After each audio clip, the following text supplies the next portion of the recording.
어제 2월 23일 미국 S&P 500 주가 지수는 플러스 0.53% 상승해서 4012.32pt입니다.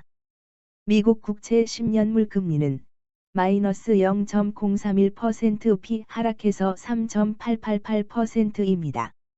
달러 인덱스는 플러스 0.01% 상승해서 104.600pt입니다. 한국 코스피는 플러스 0.89% 상승해서 2439.09포인트입니다. 국채 10년물 금리는 마이너스 0.044% 하락해서 3.595%입니다. 미달러 원 환율은 마이너스 0.61% 하락해서 1297.00원입니다. 미국에는 특별한 이슈가 없었습니다. 미국 증시는 이트와 에너지 섹터 중심으로 상승했습니다. 시스템 반도체 대장주인 엔비디아가 예상을 뛰어넘는 4분기 실적을 발표했고, AI 확산에 따른 반도체 수요 확대 전망으로 플러스 14% 급등하며 IT 섹터 상승을 견인했습니다. 미국 국채 금리는 이틀 연속 하락세를 이어갔습니다. 한국은행이 1년 만에 기준금리 인상을 멈췄습니다. 어제 2월 금통위에서 기준금리를 동결시켰습니다. 3.50% 시장 예상과 일치했습니다. 그러나 지난 1월 금통위에서는 최종 기준금리 3번지 50% 신호를 보냈으나 이번에는 3.75%까지 인상될 수 있다는 신호를 보냈습니다. 물가 우려 때문에 상당 기간 긴축 기조를 유지할 것이라며 단기간 내 금리 인하 가능성을 차단했습니다. 즉, 매파적 입장을 보였습니다. 그런데 한은이 보여준 경제 전망 숫자는 매파적 입장과 사뭇 달랐습니다. 한은은 올해 성장률 전망을 기존 1.7에서 1.6%로 소폭 내렸고, 물가 전망도 기존 3.6%에서 3.5%로 하향 조정했습니다. 경제 성장을 더 나쁘게 바라봤고, 물가 상승도 낮아질 것으로 봤는데도 1월 금통위보다 훨씬 매파적으로 변한 셈입니다. 그렇다고 추가로 금리를 올릴 것이라는 신호도 명확하게 보내지 않았습니다.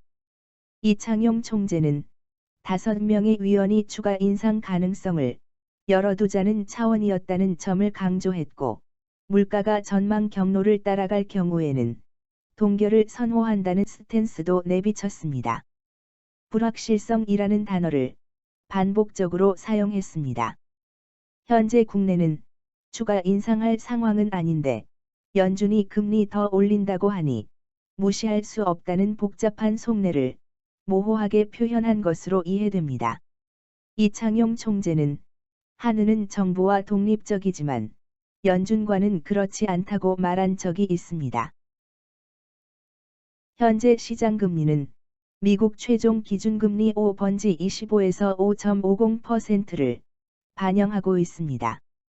그런 상황에서 한국은행은 한국 기준금리를 3.50%로 동결시켰습니다.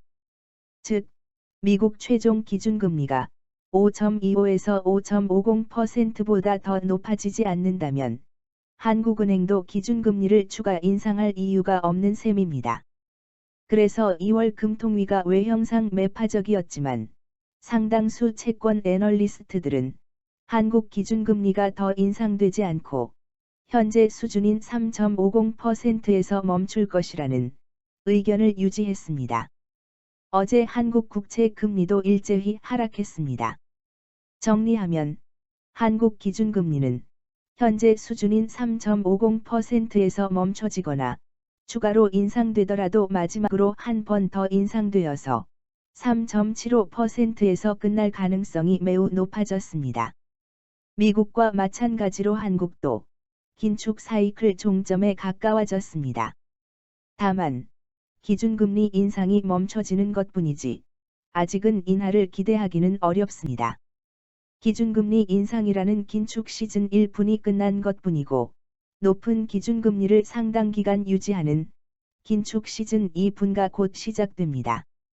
그러나 장기물 국채 금리는 기준금리 인상이 종료되기 직전에 상승을 멈추고 먼저 하락 전환됩니다. 기준금리 인하 시그널이 뚜렷해지기 전까지 서서히 낮아지다가 인하 시그널이 뚜렷해지면 본격적으로 추가 하락하게 됩니다. 이런 패턴은 거의 예외 없이 반복되었습니다. 따라서 지금은 미국, 한국 모두 장기물 국채를 매수하기에 좋은 시점이라고 생각합니다. 다만 하반기에 인플레 재확대 및 추가 긴축 리스크가 남아있으므로 상반기에 장기물 국채 투자 총알을 모두 소진하지 마시고 하반기에 쏠 마지막 한두 발 총알은 남겨두는 것이 좋습니다.